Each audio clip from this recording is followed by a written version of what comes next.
নবনির্বাচিত president Donald Trump তার প্রশাসনে আগামী 4 বছর কাজ করার জন্য যেসব নিয়োগগুলো এখন পর্যন্ত মনোনয়ন দিচ্ছেন তার মধ্যে সবচেয়ে বেশি বিতর্ক তৈরি করেছিল যে নিয়োগটি সেটি হলো অ্যাটর্নি জেনারেলের নিয়োগ, মেট গেটসের নিয়োগ। তার বিরুদ্ধে এর মধ্যেই যৌন হয়রানি এবং একই সাথে ড্রাগের অভিযোগ উঠেছিল। হাউস এথিক্স কমিটি সেই রিপোর্ট প্রকাশ করার ব্যাপারে আলোচনা চলছিল, কিন্তু এর মধ্যেই নাটকীয়ভাবে আজকে তিনি ঘোষণা দিয়েছেন তিনি এই জায়গা থেকে সরে দাঁড়াচ্ছেন, অর্থাৎ তিনি অ্যাটর্নি জেনারেল হচ্ছেন না। তিনি বলছেন তার নিয়োগ নিয়ে অহেতুক বিতর্ক তৈরি হচ্ছে, তাই তিনি সরে গেলেন। যদিও পিছনে সংবাদ বিশ্লেষণে জানা যাচ্ছে যে তিনি আসলে বুঝতে পেরেছিলেন অনেকটাই যে শেষ পর্যন্ত সেনেটে তার নিয়োগটি পাশ করে নেওয়া অনেক বেশি কঠিন হবে, কারণ এর আগে তিনি সেনেটরদের সাথেও আলাপ করেছিলেন। আর আজকে তিনি চূড়ান্তভাবে এক্সে ঘোষণা দিয়ে জানিয়েছেন তিনি এই পদের থেকে সরে দাঁড়াচ্ছেন। এর মধ্যেই ট্রাম্প কিছুক্ষণ আগে তার নতুন অ্যাটর্নি জেনারেল হিসেবে পাম বন্ডির নাম ঘোষণা করেছেন, অর্থাৎ ট্রাম্পের কাছেও এক ধরনের প্রস্তুতি ছিল যদি এটি না হয় তাহলে তিনি কিভাবে পরবর্তী অ্যাটর্নি জেনারেল হিসেবে কাকে নিয়োগ দেবেন সেটি হয়তো তার কাছে প্ল্যান বি ছিল। কিন্তু মূল যে বিষয়টি সেটি হলো এনবিসি নিউজ আজকে একটি রিপোর্ট প্রকাশ করেছে। তারা ট্রাম্পের খুব ঘনিষ্ঠ প্রায় হাফ ডজন মানুষের সাথে কথা বলেছেন। তারা বলছেন ট্রাম্প দায়িত্ব নেওয়ার প্রথম দিন অর্থাৎ 20 জানুয়ারি নাটকীয় কিছু করতে যাচ্ছেন। তিনি এমন কিছু করতে যাচ্ছেন যেটি ইতিহাসে মানুষ এর আগে দেখেনি, এবং মূল ফোকাসটা অবৈধ অভিবাসীদেরকে গণবিতরণের বিষয়। বলা হচ্ছে যে তিনি এই দিনই 5টি এক্সিকিউটিভ অর্ডার জারি করতে পারেন অবৈধ অভিবাসীদের বিতরণ প্রসঙ্গে। অর্থাৎ বেশ ধামাকা একটা চমক নিয়ে ট্রাম্প আসবেন, এবং তিনি যে অবৈধ অভিবাসীদের বিতরণের বিষয়টি নির্বাচনে শুধুমাত্র কথার কথা হিসেবে বলেননি, সেটি প্রমাণ করার জন্য যথেষ্ট কাজ করবেন।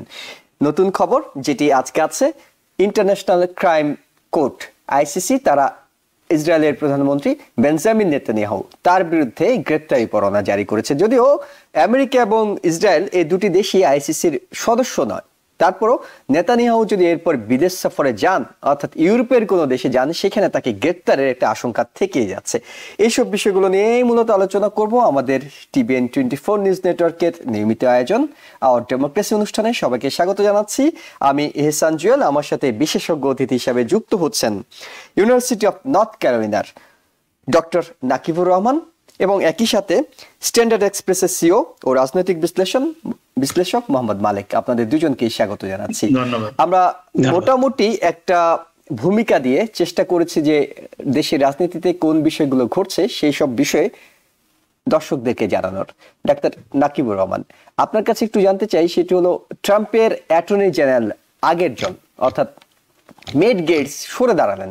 তিনি কি আসলে আশঙ্কা করছিলেন তার হাউস এথিক্স কমিটির যে রিপোর্টটি সেইখানে এটি যদি প্রকাশ হয় কোনো কারণে তাহলে আসলে শেষ পর্যন্ত তার নিয়োগটি চূড়ান্ত হবে না, সেটি বুঝে সরে দাঁড়ালেন, নাকি তিনি যেটি এক্সে বলছেন অহেতুক বিতর্ক হচ্ছে তাই বিতর্ক এড়াতে তিনি সরে গিয়েছেন? ধন্যবাদ জুয়েল ভাই, এবং অনেকদিন পরে আমি মালিক ভাইয়ের সাথে একই প্যানেলে আছি। মালিক ভাই আপনাকেও স্বাগতম।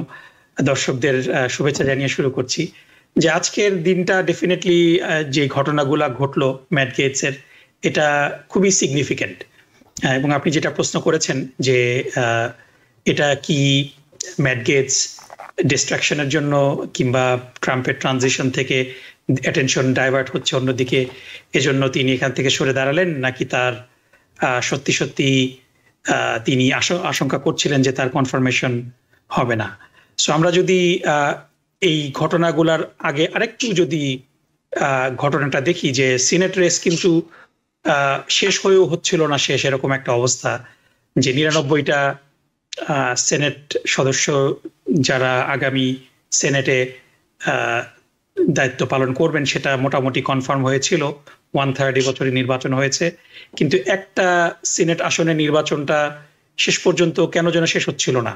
পেনসিলভেনিয়াতে ইনকামবেন্ট সেনেটর ছিলেন বব কেসি, তিনি একটু সামান্য ভোটের ব্যবধানে পিছিয়ে ছিলেন ম্যাককর্মিকের সাথে পেনসিলভেনিয়াতে, এবং সেটা যদিও এপি ম্যাককর্মিককে বিজয়ী হিসাবে ফোরকাস্ট করেছে, প্রজেক্ট করেছে, কিন্তু যেহেতু ব্যবধান খুবই সামান্য ছিল এবং শেষ পর্যন্ত আমরা দেখেছি যে প্রায় 20,000-এর মতো মনে হয় ব্যবধান ছিল, সেটা কমতে কমতে 15,000 হয়েছে।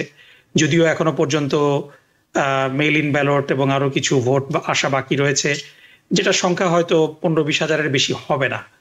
সো এই পর্যায়ে সিটিং সেনেটর বব কেইসি কিন্তু কনসিড করছিলেন না, কিন্তু আজকে বিকালে আমরা দেখলাম যে সেনেটর কেইসি কিন্তু কনসিড করেছেন। সুতরাং রিপাবলিকানদের এখন সেনেটে সদস্য সংখ্যা হলো 53, যেটা মোটামুটি একটা কমফোর্টেবল জায়গা।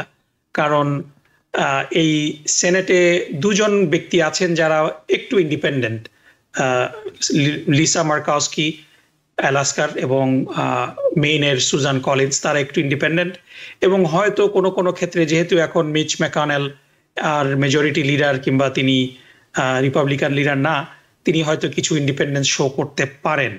সো এই তিনজনও যদি একটু বেঁকে বসেন, তারপরও সেনেটে 50 জন, এবং টাই ব্রেক হলে পরে টাই ব্রেক করবেন জেডি ভ্যান্স, ভাইস প্রেসিডেন্ট। সুতরাং একটা স্বাচ্ছন্দ্যময় জায়গায় কিন্তু রয়েছে রিপাবলিকানরা। সুতরাং ম্যাট গেটস যদি সামান্যতম তার সম্ভাবনা থাকতো যে তিনি তার কনফার্মেশনে কোনো রকম অসুবিধা হবে না, তাহলে কিন্তু তিনি সরে দাঁড়াতেন না। তিনি সরে দাঁড়িয়েছেন এই কারণে যে তিনি নিশ্চিত যে তিনি কিছু রিপাবলিকানদের সমর্থন পাবেন না।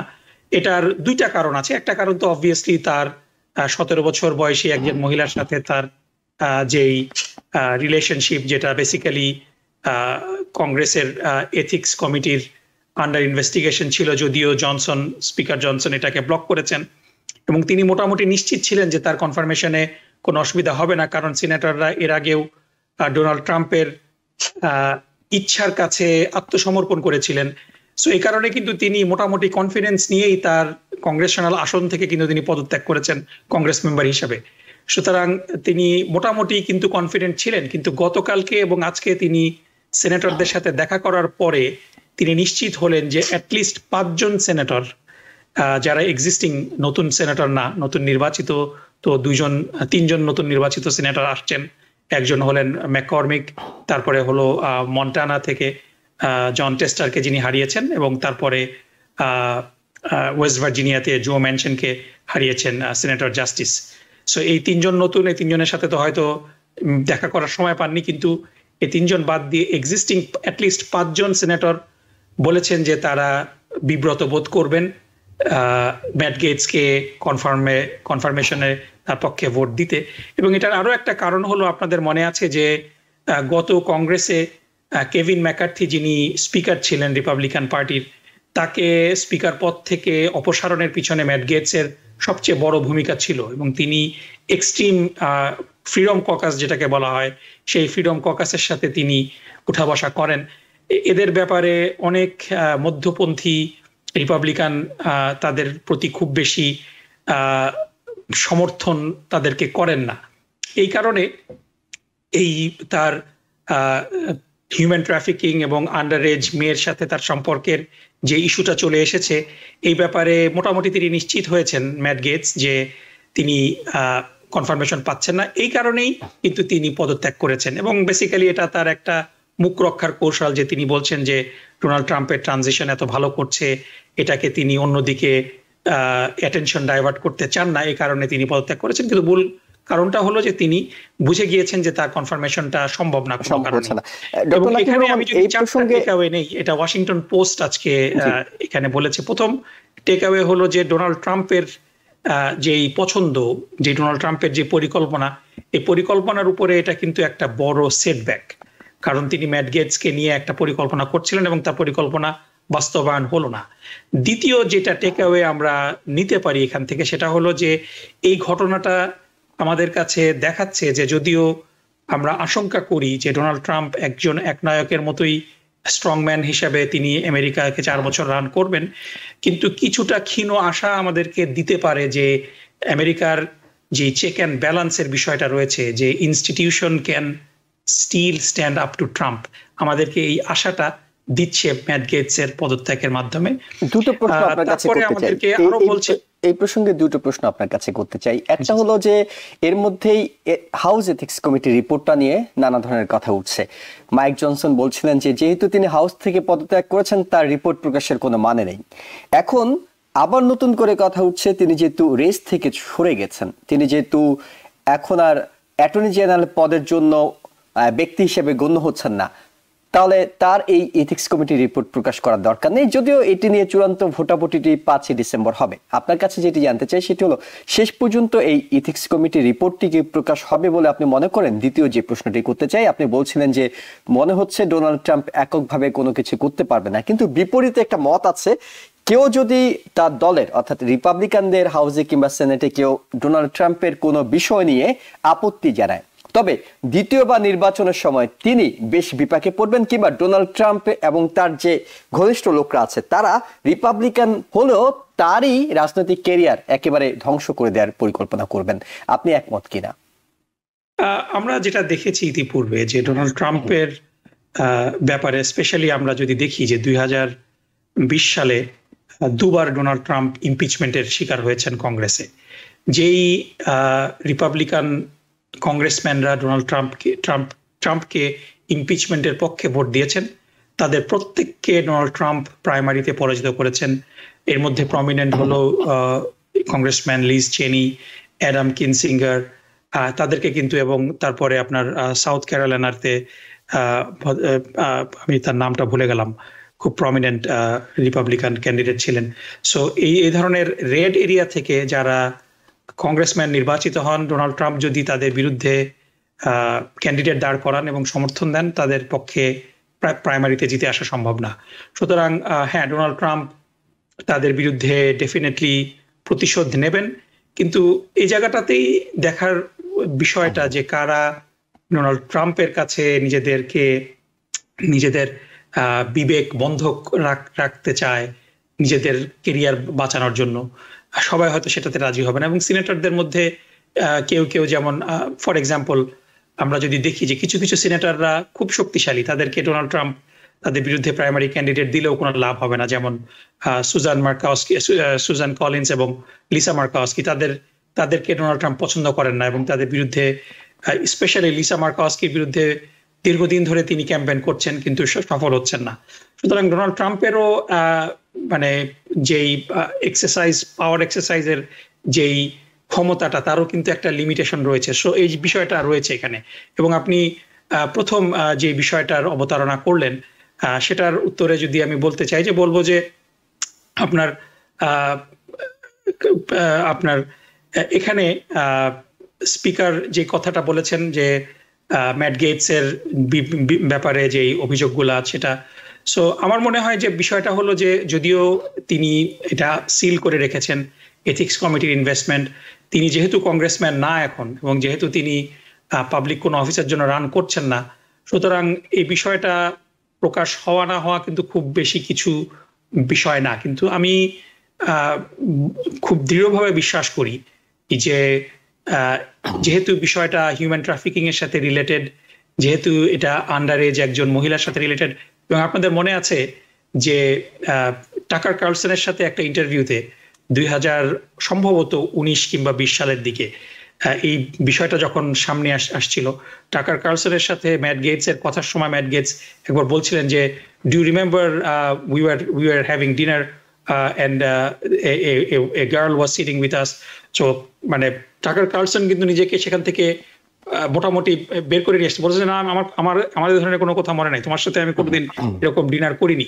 সো অনেকেই এই ব্যাপারে বিব্রত হবেন, এবং আমার মনে হয় যে ইভেন মাইক জনসন যদি এটা সিলও করতে চান, এবং আপনি যেটা বললেন যে ভোটাভুটিতে রিপাবলিকানদের ঐতিহ্য হলো যে তারা পার্টি লাইনে ভোট দেয় সাধারণত, সো তারা ককাসের বাইরে ভোট দেবে না সম্ভবত, it will be voted to keep it secret.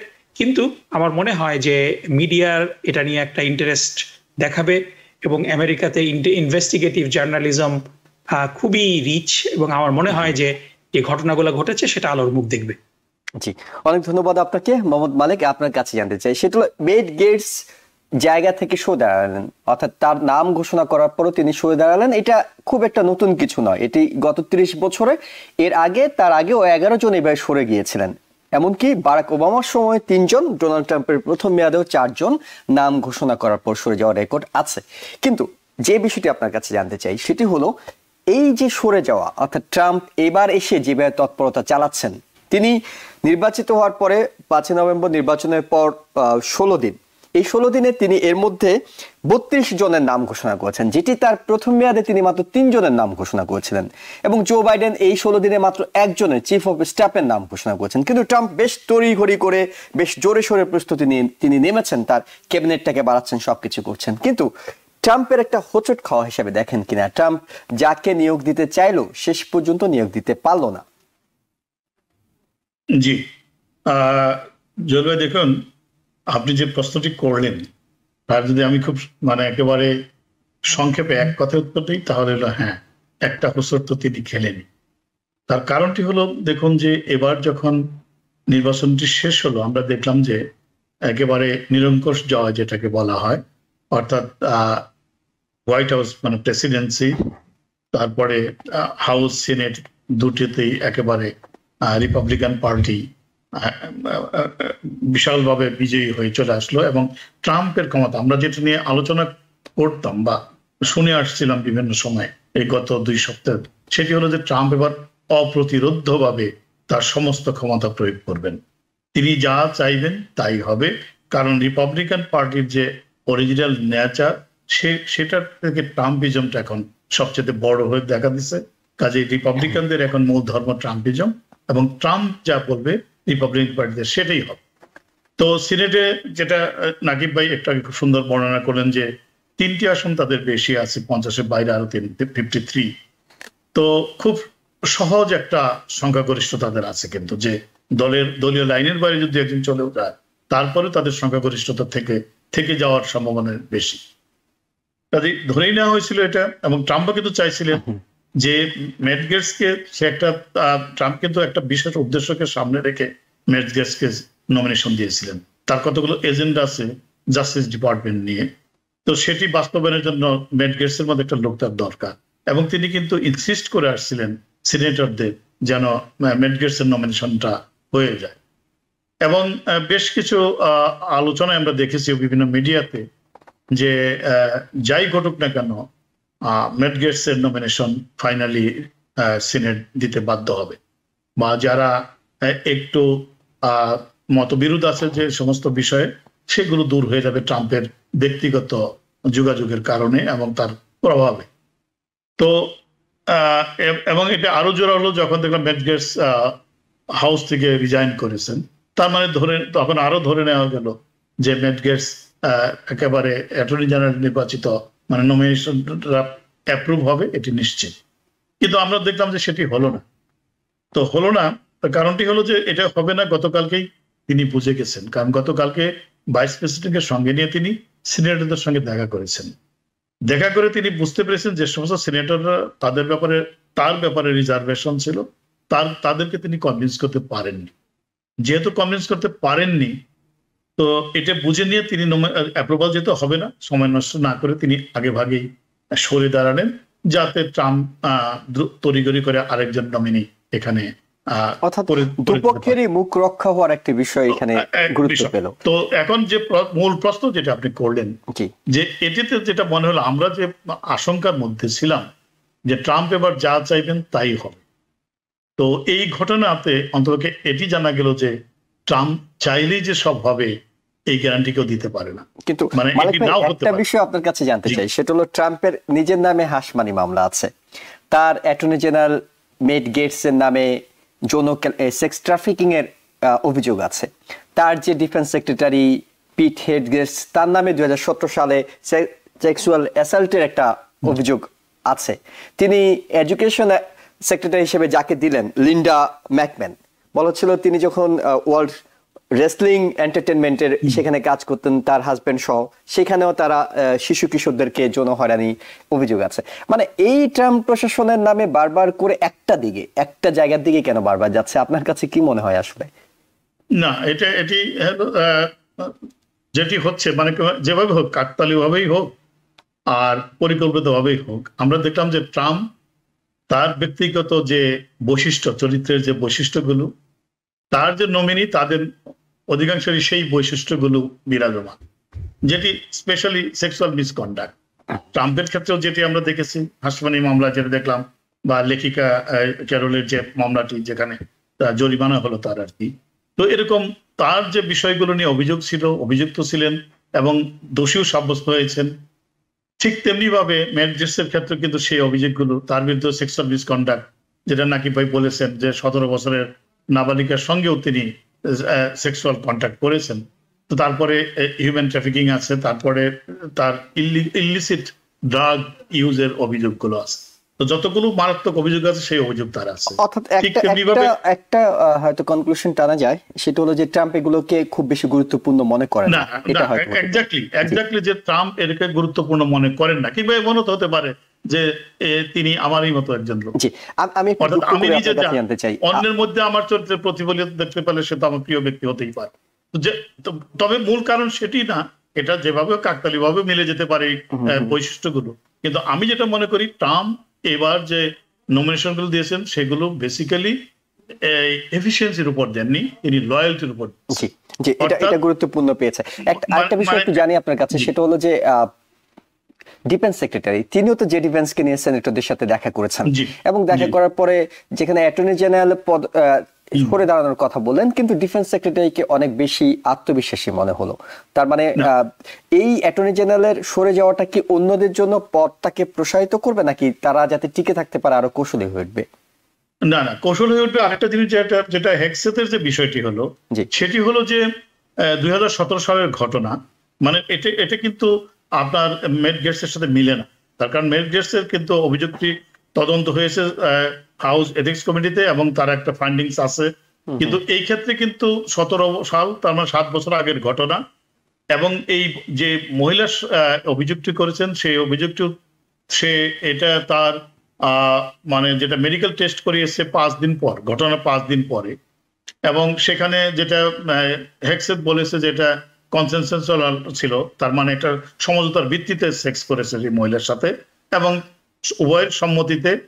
এবং সেখানে পরবর্তীতে কি করেছে, সে যখন অভিযোগ করার পর এটি পুলিশ চার্জশিট দেয়নি, কিন্তু এটার উপরে অভিযুক্ত করেনি। তার কারণ অভিযোগটি মিথ্যা, মানে কোনো ভিত্তি পায়নি পুলিশ, যে কারণে চার্জশিট দেওয়া হয়নি। কাজেই অনেকগুলো লোফল এই অভিযোগের মধ্যে আছে। তো সেটার সাথে ম্যাজিস্ট্রেট ঠিক মিলানো যাবে না, এটি যেমন একটা ঘটনা।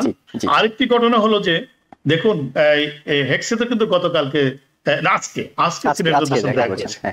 দেখা করেছেন, এবং সেখানে যেটা সেনেটর রজার উইকার, যিনি এই যে arm service committee, senate arm service কমিটিতে একজন মেম্বার, তিনি কিন্তু বলেছেন যে মানে তার ব্যাপারে, হেগসেথের ব্যাপারে মানে প্রিটি গুড শেপ, তার মানে ভালো অবস্থানে সে আছে। তার মানে কি, তাদের সমর্থন সে পেয়েছে। তার মানে যে সমস্ত সিনেটর তার ব্যাপারে এই যে সেক্সুয়াল মিসকন্ডাক্ট বা অভিযোগ, সেক্সুয়াল অ্যাসল্টের যে অভিযোগটি আছে, সেই বিষয়ে যদি 2-1 সিনেটরের রিজার্ভেশন থেকেও থাকতো, আজকে দেখা করার পর নিশ্চয়ই সে এমন একটি আশ্বাস পেয়েছে। এই ক্ষেত্রে জেডি ভ্যান্স খুব গুরুত্বপূর্ণ একটা ভূমিকা পালন করেছে। আমার মনে হচ্ছে যে হেগসেথের নমিনেশনে সমস্যা হবে বলে আমার মনে হচ্ছে না। জি, অনেক ধন্যবাদ। আমি একটু ডক্টর নাকিবুর রহমান আপনার কাছে আবারও ফিরতে চাই। এনবিসি যে রিপোর্টটি, সেটি নিশ্চয়ই আপনি দেখেছেন। সেখানে তারা বলছে তারা ডোনাল্ড ট্রাম্পের ঘনিষ্ঠ 1/2 ডজন ব্যক্তির সাথে কথা বলে রিপোর্টটি করেছে, এবং সেখানে তারা বলছে যে ডোনাল্ড ট্রাম্প এমন কিছু করবেন যেটা ইতিহাসে এর আগে কেউ দেখেনি, এবং প্রথম দিনে তিনি 5টি এক্সিকিউটিভ অর্ডারের কথা বলেছে। এটা নিয়ে অনেকের মধ্যেই এক ধরনের কৌতূহল আছে। প্রথম দিন ডোনাল্ড ট্রাম্প প্রথম দিন কি করবেন, আপনার কাছে কি মনে হয়? প্রথম দিন তিনি আসলে কি করতে পারবেন, কি করতে চাইবেন? জি, অনেক ধন্যবাদ। সো বেসিক্যালি এটা যেহেতু ডোনাল্ড ট্রাম্পের দ্বিতীয় মেয়াদ হবে, এ কারণে তিনি কিন্তু অনেক বেশি প্রস্তুত। কারণ গত 4 বছরে তার যে কাজগুলা এবং সেই কাজগুলার পরিপ্রেক্ষিতে যে অভিজ্ঞতা তিনি অর্জন করেছেন, এবং একটা জিনিস তিনি অভিজ্ঞতা যেটা অর্জন করেছেন সেটা হলো যে তিনি যেই কন্ট্রোভার্সিয়াল যেই বিষয়গুলা এক্সিকিউট করতে চান, তিনি মোটামুটি নিশ্চিত যে সেটাতে হয়তো সেনেটে 1-2 যদি এটা দীর্ঘসূত্রিতা করে, এবং সিনেটের যেই রুল এখন আছে যে কিছু তার মানে নমিনেশন, জুডিশিয়ারি এবং আরো কয়েকটা ক্ষেত্র ছাড়া বাকি সবগুলাতে রুলের কারণে অনেক ক্ষেত্রে 60টা ভোট দরকার হয়ে পড়ে।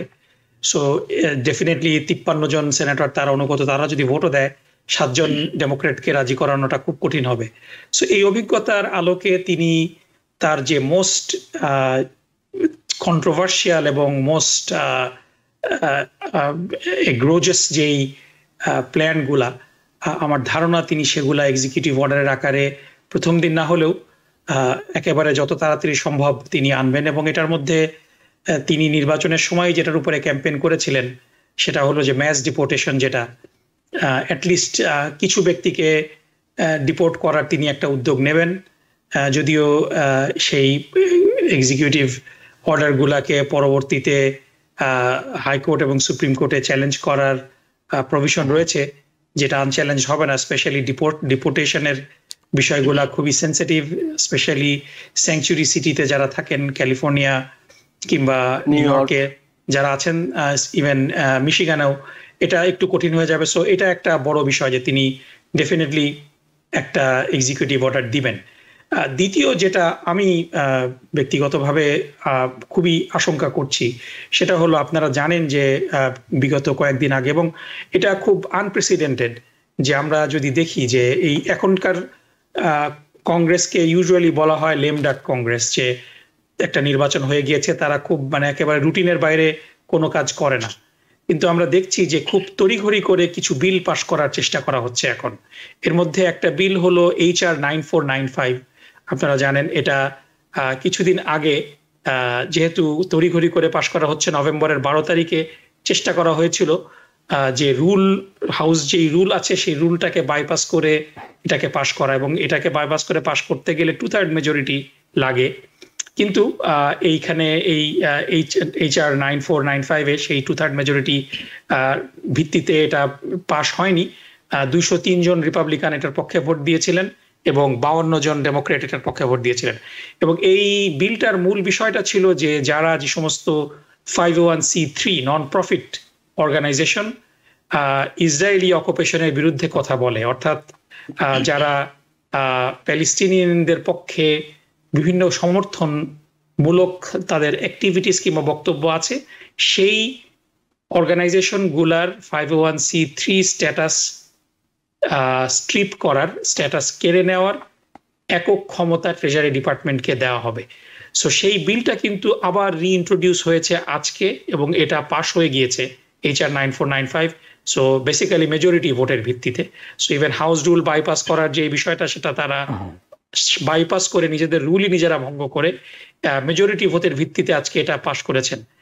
এখন এটা সিনেটে যাবে এবং সিনেটে যেহেতু এখন ডেমোক্রেটিক মেজরিটি আছে, আমরা আশা করছি যে ডেমোক্রেট কোনো সদস্য এটাতে ভোট দেবেন না। কিন্তু এর বাইরেও ডেমোক্রেটদের মধ্যেও জায়নিস্ট এবং এপ্যাকের অনুগত বেশ কিছু সিনেটর রয়েছেন। সো এটা পাশ হতেও পারে, আমি ধারণা করছি যে পাশ হবে না। কিন্তু এটা যদি পাশ না হয় তাহলে এই HR 9495 এর মতো একটা এক্সিকিউটিভ অর্ডার আপনারা দেখবেন ডোনাল্ড ট্রাম্প করবে তার জায়নিস্ট ডোনারদেরকে খুশি করার জন্য। সাথে সাথে তিনি ওয়েস্ট ব্যাংককে অ্যানেক্স করার মতো একটা এগ্রোজাস ডিসিশন তিনি হয়তো নিয়ে নেবেন। তিনি হয়তো আশা করেন না যে এটা US কংগ্রেসকে দিয়ে পাশ করানো যাবে, তিনি এটা করবেন। এবং পরবর্তীতে হয়তো আমরা আলোচনা করতে পারি ICC ইন্টারন্যাশনাল ক্রিমিনাল কোর্ট আজকে নেতানিয়াহুর বিরুদ্ধে যে এই গ্রেফতারি পরোয়ানা জারি করেছে, ICCর বিরুদ্ধে কোনো একটা স্যাংশন হয়তো ডোনাল্ড ট্রাম্প এক্সিকিউটিভ অর্ডারের মাধ্যমে দিতে পারেন, এটাও অনেকে আশঙ্কা করছে। সো অনেক কিছুই হয়তো হবে, কিন্তু তিনি ডেফিনেটলি তিনি যে ট্যাক্স কাট তার বন্ধু বান্ধব ধনী ব্যক্তিদেরকে যে ট্যাক্স কাট দেওয়ার পরিকল্পনা করছেন এটা হয়তো তিনি করতে পারবেন না। কিন্তু অনেক আশঙ্কাজনক এবং ক্ষতিকর কাজ তার এক্সিকিউটিভ অর্ডারের মাধ্যমে একেবারে করে ফেলার চেষ্টা করবেন। এবং মানে আমি জাস্ট 1 মিনিটের মধ্যে শেষ করব, মানে বিষয়টা এমন হবে যে আপনি যদি দেখেন যে ডোনাল্ড ট্রাম্প এখনো পর্যন্ত যাদেরকে নমিনেট করেছেন এদের মধ্যে এত বেশি সংখ্যক বিতর্কিত এবং অযোগ্য ব্যক্তি আছে, আপনি কোনটা ছেড়ে কোনটার পিছনে যাবেন? কারণ ইউজুয়ালি আমরা যদি দেখি যে হিস্ট্রি যদি দেখি যে ইউজুয়ালি ওবামা যাদেরকে নমিনেট করেছিলেন তাদের মধ্যে অলমোস্ট 80% বাইপার্টিজান ভোটের ভিত্তিতে কিন্তু কনফার্ম হয়েছে। ইভেন গতবারও Donald Trump for example defence secretary যাকে নমিনেট করেছিলেন জেনারেল ম্যাট ডগ ম্যাটিস, তিনি কিন্তু ইউনানিমাসলি একেবারে 100 সেনেটরদের ভোট পেয়ে কিন্তু তিনি কনফার্ম হয়েছিলেন। সো এরকম কিন্তু কিছু নমিনেশন থাকে, কিন্তু আমরা দেখেছি যে ওই ম্যাট ডগ ম্যাটিস ছাড়া আর কোনো নমিনেশনই কিন্তু এরকম অ্যাবসলিউট মানে বাইপার্টিজান ইউনানিমিটির ভিত্তিতে হয়নি। সো ডোনাল্ড ট্রাম্প এত বেশি বিতর্কিত ব্যক্তিদেরকে আনেন এবং এটা মনে হয় তার ওই মানে কেওয়াস সৃষ্টি করার একটা মেথড অফ ম্যাডনেস এর, যে এত ব্যক্তি বিতর্কিত হবে যে আপনি হয়তো দ্য মোস্ট ধরেন শুধু এখন ম্যাট গেটস এর নমিনেশনটাকে প্রতিহত করা গিয়েছে, কিন্তু বাকিদেরটা হয়তো প্রতিহত করা যাবে না, কারণ আপনি সবগুলাকে তো ব্লক করতে পারেন না, অ্যাডমিনিস্ট্রেশন তো চলতে হবে। সো আমার মনে হয় যে প্রথম দিন ডোনাল্ড ট্রাম্প এরকম অনেক মানে এক্সিকিউটিভ অর্ডার আনবেন যেটাতে আপনি কতগুলোর বিরুদ্ধে লিগ্যাল অ্যাকশন নেবেন। এর মধ্যে এই ফাঁক ফোকর দিয়ে অনেকগুলা বাজে এক্সিকিউটিভ অর্ডার হয়তো আনচ্যালেঞ্জ করে যাবে। এটা একটা সবগুলোকে তো আপনি বাধা দিতে পারবেন না, মেথড অফ ম্যাডনেস বলা হয়। এটা হলো ডোনাল্ড ট্রাম্পের স্ট্যান্ডার্ড অপারেটিং প্রসিডিউর, এবং এটা হয়তো আমাদেরকে আসলে আলটিমেটলি অপেক্ষা করতে হবে 20 জানুয়ারি পর্যন্ত তিনি আসলে কি চমক দেখান। আমরা দর্শকদেরকে একটু অপেক্ষা করতে হচ্ছে। একটা ছোট বিরতি নিচ্ছি, বিরতির পর আবার ফিরছি, শীঘ্রই আলোচনা করবো এইসব বিষয়ে। আবার স্বাগত ডেমোক্রেসি অনুষ্ঠানের সাথে আছি আমি ইহসান জুয়েল। আমার সাথে যুক্ত হচ্ছেন স্ট্যান্ডার্ড এক্সপ্রেসের সিও ও রাজনৈতিক বিশ্লেষক মোহাম্মদ মালেক এবং ইউনিভার্সিটি অফ নর্থ ক্যারোলাইনার ডক্টর নাকিবুর রহমান। আপনাদের দুজনকে আবারও স্বাগত। আমরা অল্প কিছুক্ষণ সময় পাবো, কিন্তু বেশ কয়েকটা বিষয় আলোচনা করতে চাই। মোহাম্মদ মালেক, আপনার কাছে যেটি জানতে চাই, আইসিসি তারা এর মধ্যে বেঞ্জামিন নেতানিয়াহু, তার ডিফেন্স মিনিস্টার, সাবেক ডিফেন্স মিনিস্টার এবং হামাসের এক লিডারের ব্যাপারে গ্রেপ্তারি পরোয়ানা জারি করেছে। কিন্তু এটা আসলে কি হবে এই গ্রেপ্তারি পরোয়ানা জারি করে? কারণ আমেরিকা কিংবা ইসরায়েল আইসিসি সদস্য না, কিন্তু কেউ কেউ বলছেন যে ইউরোপীয় দেশগুলোতে হয়তো নেতানিয়াহুর সফরটা এতে বাধাগ্রস্ত হবে, কারণ অলরেডি ফ্রান্স এটাকে সমর্থন করেছে। এইসব দেশে সফর করতে গেলে তিনি হয়তো গ্রেপ্তার হতে পারেন, কিন্তু নেতানিয়াহু এগুলোকে পাত্তা দিচ্ছেন না। আদৌ কি এই আইসিসির বিষয়টা, এই গ্রেপ্তারি পরোয়ানা জারি, এটি কোনো ফল আনবে? আসলে দেখুন, আমি খুব সংক্ষেপেই বলি, সেটি হলো বেসিক্যালি কোনো ফল এখানে আসবে না। এটি একটা প্রতীকী যে তার বিরুদ্ধে গ্রেপ্তারি পরোয়ানা মানে তাকে অভিযুক্ত ব্যক্তি, মানে আন্তর্জাতিক বিশ্বের কাছে, বিশ্ব মানবতার কাছে তিনি একজন অপরাধী হিসাবে চিহ্নিত হলেন, এইটুকুই আমরা বলতে পারি।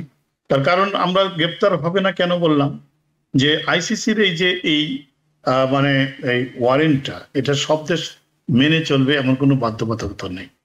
যারা মেম্বার কান্ট্রি আইসিসি তারা মানে এটা মানবেন ধরে নেই যদি আমরা। তারপরে আমরা রিসেন্ট যে এক্সাম্পল গুলো দেখি, যে পুতিনের এগেনস্টেও কিন্তু ইউক্রেন যুদ্ধের ফলে একটা গ্রেপ্তারি পরোয়ানা জারি করা হয় আইসিসি থেকে। পুতিন কিন্তু মঙ্গোলিয়াতে সফর করে আসলেন, যারা আইসিসির মেম্বার, মঙ্গোলিয়াতে কিন্তু তাকে অ্যারেস্ট করা হয়নি। তেমনি ভাবে অন্যান্য দেশে যারা মেম্বার দেশ যেগুলো আছে, তারা যে পুতিন নেতানিয়াহু সফর করলে তাকে গ্রেপ্তার করবে এই নিশ্চয় দিতে পারে না। আইসিসি শুধু একটি নির্দেশ জারি করতে পারে, সেটির যদি কেউ এনফোর্সমেন্টের দায়িত্ব আইসিসি নেয় না, বা এটা নেওয়ার সুযোগও নেই আইসিসি। তো সেজন্য আমি মনে করি এটা একটা প্রতীকী, আসলে এটা কোনো প্রায়োগিক বিষয় তেমন থাকবে না। তিনি হয়তো ওই সমস্ত দেশে সফরই করবেন না যে সমস্ত দেশ তার গ্রেপ্তার হওয়ার মানে গ্রেপ্তার করার সম্ভাবনা আছে, আশঙ্কা আছে, কিংবা যেখানে যাবেন সে সমঝোতার ভিত্তিতে তিনি যাবেন। এটা আলাদা করে কোনো তেমন কিছু নয়। ওই যেটা বললাম, বিশ্ব বিবেকের কাছে, মানবতার কাছে তিনি একজন অপরাধী হিসেবে চিহ্নিত, প্রতীকী হিসেবে এটার অনেক গুরুত্ব রয়েছে, প্রতীকী হিসেবে গুরুত্ব রয়েছে। ডক্টর নাকিবুর রহমান, আমি জানি এই ইসরায়েল প্রসঙ্গে আপনার অনেক কিছু বলার আছে, কিন্তু আমরা একটু বাংলাদেশ প্রসঙ্গে আলোচনার জন্য সময় রাখতে চাই। সেটি হলো ডক্টর মোহাম্মদ ইউনূস, অন্তর্বর্তীকালীন সরকারের প্রধান উপদেষ্টা, তিনি টাইম সাময়িকীকে একটি ইন্টারভিউ দিয়েছেন, যেখানে তিনি বলেছেন দায়ী ব্যক্তিদের বিচার নিশ্চিত করার পর আওয়ামী লীগকে নির্বাচনে করার সুযোগ দেওয়া হবে। আওয়ামী লীগকে দায়ী ব্যক্তিদের বিচার নিশ্চিত যদি তিনি করতে যান, তাহলে এটা তো অনেকটা ঠকবাস্তে গাউজারের মতো একটা অবস্থা হবে। তারপর আর কে থাকে আওয়ামী লীগের যাদেরকে তিনি নির্বাচনে সুযোগ করে দেবেন বলে বলছেন, নাকি রাজনৈতিক কৌশল হিসেবে তিনি এই কথাটা বলেছেন? জি, অনেক ধন্যবাদ। এটা খুবই সিগনিফিকেন্ট একটা কথা, ডেফিনেটলি। এবং এই কথা খুবই মানে ব্যাপক, এটার ইম্প্যাক্টটা অনেক ব্যাপক। সো এজন্যই দল হিসাবে আওয়ামী লীগ নিষিদ্ধ করার যে কথাটা আসছে, এটা এই কারণেই যে এটা যদি একটা ছোটখাটো একটা অপরাধ হতো, যেখানে অল্প কিছু মানুষ জড়িত, বাকিরা এটার সাথে কোনোভাবে সম্পৃক্ত না। কিন্তু আপনি যদি দেখেন যে দীর্ঘ 15 বছর আওয়ামী লীগ ক্ষমতায় টিকে ছিল, এবং মানে এটা এমন না যে তারা 2018 সালের নির্বাচনের পরে গিয়ে অপরাধগুলা করেছে, এটা এমন না যে 2014 সালের পরে অপরাধ করেছে। এই অপরাধ তারা শুরু করেছিল তারা যখন ক্ষমতায় এসেছে তখন থেকে। বিডিআর এর যে চৌকস 57 জন দেশপ্রেমিক সেনা কর্মকর্তা, জেনারেল, মেজর জেনারেল শাকিল থেকে শুরু করে কর্নেল গুলজার এবং দেশপ্রেমিক সেনাবাহিনী সদস্যদের হত্যার বিচার ধামাচাপা, এবং এটার সাথে আওয়ামী লীগের শীর্ষ পর্যায়ের নেতাদের যোগসূত্র আছে যেটা তদন্ত বলছে। সো সেদিন থেকে শুরু করে বিরোধী দলের নেতৃবৃন্দদেরকে একটা ক্যাঙ্গারু কোর্টের মাধ্যমে হত্যা করা, বিচারিক হত্যা করা, শাপলা চত্বরে আলেম ওলামাদেরকে একেবারে মানে হোয়াইট ওয়াশ করে দিয়ে একেবারে আপনি যদি একটা মানে অল্প কিছু লোককে বলেন যে এরা শুধু দায়ী, বাকিরা দায়ী না, এটা কিন্তু এটা কোনো গুড আর্গুমেন্ট না। কারণ এই দলের সাথে সম্পৃক্ত প্রত্যেকেই কিন্তু সহযোগিতা করেছে, যার কারণে আওয়ামী লীগ 15 বছর ধরে শুধুমাত্র হত্যা, নির্যাতন, গুম না, দুর্নীতি করতে পেরেছে। সুতরাং এদের সাথে যারাই দায়ী হোক না কেন, প্রত্যেককে এখানে লোম বাঁচতে যদি গা উজাড় হয়ে যায় কিংবা কম্বল উজাড় হয়ে যায় তাহলে পরে লেট ইট বি। সুতরাং এ ধরনের অপরাধ যারা করেছে, এবং গণতন্ত্রের কথা যদি আমরা বলি যে বাংলাদেশে 3টা ভুয়া নির্বাচন করেছে, এবং 2014 সালে তারা যে নির্বাচন করেছে সেখানে তারা মানে 154 জন বিনা প্রতিদ্বন্দ্বিতা নির্বাচিত হয়েছে। মানে এটা তো গণতন্ত্রের জন্য একটা কুঠারাঘাত। সো এই প্রসেসে যারা পার্টিসিপেট করেছে প্রত্যেকে অপরাধী। তো এই ধরনের অপরাধী যারা আছেন তাদেরকে নির্বাচনে তারা তো নির্বাচন গণতন্ত্রেই বিশ্বাস করেন না, কেন তারা গণতান্ত্রিক প্রক্রিয়ায় অংশগ্রহণ করবেন? সুতরাং আমার মনে হয় যে এটা খুবই একটা প্র্যাগমেটিক সিদ্ধান্ত যে এই অপরাধের সাথে যারা জড়িত তাদেরকে কোনোভাবেই নির্বাচনে অংশগ্রহণ করতে দেওয়া হবে না। একটা বড় কথা চলছে, যেটারও একটা জনমত রয়েছে, যে যদিও আওয়ামী লীগকে আপনি যদি এখন জনমত নেন, অনেকেই মনে করে যে তাদের যেই ভূমিকা, যেটা বললাম যে দল হিসেবে যদি তাদের সমর্থন এটার মধ্যে না থাকতো তাহলে তারা কিন্তু 15 বছর ধরে সার্ভাইভ করতে পারতেন না। সুতরাং দল হিসেবে তাদের একটা শাস্তি পেতে হবে, এবং এই শাস্তিটা অনেকেই মনে করেন যে অ্যাটলিস্ট 3টা নির্বাচনে, ভবিষ্যৎ 3টা নির্বাচনে আওয়ামী লীগকে অংশগ্রহণ করতে দেওয়া যাবে না। এটা একটা আওয়ামী লীগের শাস্তি, তাদের 3টা নির্বাচনে মাধ্যমে গণতন্ত্রকে হত্যা করার একটা শাস্তি, এবং এর বাইরে তো অন্যান্য শাস্তি রয়েছেই। সুতরাং ডক্টর ইউনূসের এই মন্তব্যের সাথে আমি একমত, এবং এটা যদি এক্সিকিউট করা হয় আমার মনে হয় যে এটা বাংলাদেশের গণতন্ত্রে ফিরে আনার জন্য ইম্পর্টেন্ট। কারণ যে কালচার অফ ইম্পিউনিটি, যেটা অপরাধ করে অপরাধের শাস্তি না পাওয়া, এটা কিন্তু আবার অপরাধ করতে উদ্বুদ্ধ করবে। কিন্তু আওয়ামী লীগকে যদি এই শাস্তিটা দেওয়া হয়, ভবিষ্যতে যারাই ক্ষমতায় আসবে তারা কিন্তু সেই সাহসটা আর কোনোদিন পাবে না যে গণতন্ত্রকে আন্ডারমাইন করতে, বাংলাদেশে গণহত্যা চালাতে, বাংলাদেশের মানুষের উপরে অত্যাচার নির্যাতন করতে, দুর্নীতি করতে। সুতরাং এই সিদ্ধান্তটা এক্সিকিউট হওয়াটা খুব জরুরি, এবং এই সিদ্ধান্তটা মেনে নেওয়াটা জরুরি, যেটা কোনোভাবেই আওয়ামী লীগের সাথে সংশ্লিষ্ট ব্যক্তিদেরকে কোনোভাবে পুনর্বাসন না করা। মোহাম্মদ মালেক, আপনার কাছে এরপরে যে প্রসঙ্গটি জানতে চাই সেটা হলো যে বাংলাদেশের অন্তর্বর্তীকালীন সরকার তো 100 দিন পার করলো, জাতির উদ্দেশ্যে ভাষণ দিয়েছেন অন্তর্বর্তীকালীন সরকারের প্রধান, কিন্তু একটা কথা রাজনীতিতে আলোচনায় আসছে, ঘুরে ফিরে আসছে, তারেক রহমান তিনি নিজেও ইঙ্গিত দিচ্ছেন যে কোথাও না কোথাও ষড়যন্ত্র হচ্ছে। অর্থাৎ বলা হচ্ছে যে এই সরকারের বিরুদ্ধে কিংবা যারা এই বৈষম্য বিরোধী ছাত্র আন্দোলন করেছেন কোথাও না কোথাও ষড়যন্ত্র হচ্ছে। আপনি কি এমন কিছু দেখতে পাচ্ছেন যে এই সরকারকে যারা দায়িত্বে আছে তাদের সংস্কারকে ঠেকাতে কিংবা রাজনৈতিকভাবে কোথাও ষড়যন্ত্র হতে পারে? দেখুন, ষড়যন্ত্র হচ্ছে কিনা সেটা তো স্পেসিফিক্যালি বলা সম্ভব না। তার কারণটি হলো যে এটা একটা আশঙ্কার কথা বলা হচ্ছে এখন। কারণ যে যখন এই গণঅভ্যুত্থানের পরে যে একটা স্পিরিট ছিল, যে আশা উদ্দীপনা বা আশার আলো জ্বালিয়েছিল এই গণঅভ্যুত্থানটি, 100 দিন পরে এসে কিন্তু সেই আশার আলোটা একটু স্থিমিত হতে দেখছি আমরা। না, বিশেষ করে যারা রাজনৈতিক শক্তিগুলো আছে, রাজনৈতিক দলগুলো আছে, তাদের সঙ্গে অন্তর্বর্তীকালীন সরকারের একটা অনৈক্য, সন্দেহ, অবিশ্বাস, বিভ্রান্তি, এগুলো এখন কিন্তু পরিলক্ষিত হচ্ছে।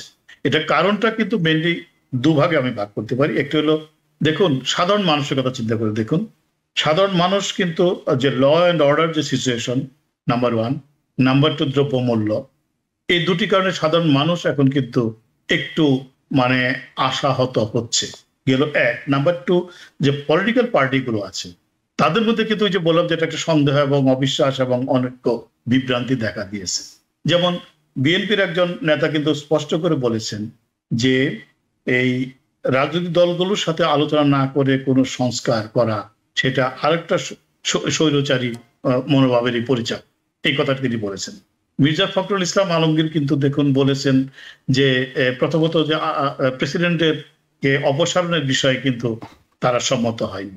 পরবর্তীতে যেটা ছিল যে আওয়ামী লীগকে নিষিদ্ধ করার ব্যাপারে যে উদ্যোগটি ছিল সেখানে কিন্তু আলমগীর সাহেব মানে মতবিরোধ বা একমত হতে পারেননি।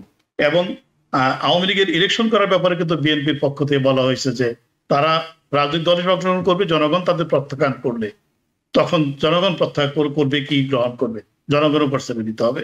এটা কোনো রাজনৈতিক দল নিষিদ্ধের পক্ষে তারা নয়। এরকম বিএনপির যে এখন যে স্ট্যান্ডটা আমরা দেখতে পাচ্ছি সেই স্ট্যান্ড থেকে যেটা মনে হচ্ছে তারা আওয়ামী লীগকে সঙ্গে নিয়ে নির্বাচন করতে চায় এবং অতি দ্রুত নির্বাচন চায়, অতি দ্রুত। তারা মানে এটা যৌক্তিক সময়টা তারা জানতে চেয়েছে কতদিনে যৌক্তিক সময় হবে। তার মানে বোঝা যাচ্ছে যে বিএনপি সবকিছু বিষয়ে কিন্তু এখন অন্তর্বর্তী সরকারকে ফুল সাপোর্ট দিচ্ছে না। তো এরকম একটা অবস্থার মধ্যে একটা কথা এখন মানে নানা জায়গায় ছড়িয়ে পড়েছে, স্পেশালি ইউটিউব গুলোতে নানা জনের নানা রকম বিশ্লেষণ নিয়ে নানা রকম ইউটিউব দেখে দেখে আমরা নিজেরাও বিভ্রান্ত হয়ে যাচ্ছি যে কোনটি সঠিক কোনটি সঠিক নয় বা কি করতে যাচ্ছে। যার ফলে আমরা বাঙালিরা তো রাজনৈতিক ব্যাপারে একটু উত্তপ্ত থাকি সবসময়, অলওয়েজ রাজনৈতিক ভাবে খুবই সক্রিয়, অ্যাক্টিভেটেড, উত্তপ্ত থাকি, আমাদের ব্রেন গুলো কাজ করে সবসময়। এবং এই নানা রকম ইন্টারাকশন দেখে নানা রকম কিছুতে আমরা ধরে নিচ্ছে যে একটা ষড়যন্ত্র বোধহয় হচ্ছে। তো আমার কাছে মনে হয় যে অ্যাকচুয়ালি ষড়যন্ত্র ওই অর্থের কোনো ষড়যন্ত্র নয়। এখন একটা দূরত্ব সৃষ্টি হচ্ছে জনগণের সাথে সরকারের, এবং রাজনৈতিক দলগুলোর সাথে সরকারের একটা দূরত্ব না হলে ভুল বোঝাবুঝি সৃষ্টি হচ্ছে। কিন্তু আমি মনে করি যে এই যে পরিবর্তনের যে সুফল এটি পেতে হলে এই সমস্ত ভুল বোঝাবুঝি দূর করে একটা সাধারণ মতকে পৌঁছতে হবে সবাইকে। অনেক ধন্যবাদ আপনাকেও। আসলে এই যত না বেশি ষড়যন্ত্র তার চেয়ে বেশি একমত হওয়াটা খুব গুরুত্বপূর্ণ। এবং মোহাম্মদ মালিক আপনি যেটি বলছিলেন যে ইউটিউবে নানা বিভ্রান্তিও ছড়ানো হচ্ছে, বিশেষ করে দর্শকদেরকে জানাতে চাই যে এর মধ্যে একটি ভিডিও ইউটিউবের থেকে ছড়ানো হয়েছে যেখানে বলা হচ্ছে ডোনাল্ড ট্রাম্প শেখ হাসিনাকে বাংলাদেশের প্রধানমন্ত্রী বলেছেন, এই ধরনের একটি বিষয় যেটি অ্যাসোসিয়েট প্রেস এপি তারা পর্যবেক্ষণ করে বলেছে এই ধরনের কোনো বক্তব্য তারা সেখানে পায়নি। এটি একটি ভুয়া ভিডিও যেটি ছড়ানো হয়েছে, বিভ্রান্তি ছড়ানোর জন্য মূলত এটি করা হয়েছে। দর্শক যারা দেখছিলেন সবাইকে ধন্যবাদ জানাচ্ছি। একই সাথে আগামী দিনগুলোতে আমরা এইসব বিশ্লেষণগুলো নিঃসন্দেহে আপনাদের কাছে তুলে ধরার চেষ্টা করব। আমাদের সম্মানিত অতিথিরা আসলে কি ঘটছে আমেরিকাতে, যেমন কি ঘটছে একই সঙ্গে বাংলাদেশের রাজনীতিটাকেও আমরা গুরুত্ব দিয়ে থাকি, যেহেতু বাংলাদেশে এখানে যারা আছেন তাদের স্বজনরা বাস করেন এবং বাংলাদেশের যে কোনো বিষয় তাদেরকে বিভিন্নভাবে নাড়া দেয়। তাই হয়তো এই বিশ্লেষণগুলো আমরা আপনাদের দেওয়ার চেষ্টা করব। ভালো থাকবেন সবাই। TBN 24 টেলিভিশন দেখতে আজই কল করুন 7187776556। লগ ইন করুন www.totalcablebd.com। নিউ ইয়র্ক থেকে সম্প্রচারিত TBN 24 টেলিভিশন বিশ্বজুড়ে বাঙালির কণ্ঠস্বর।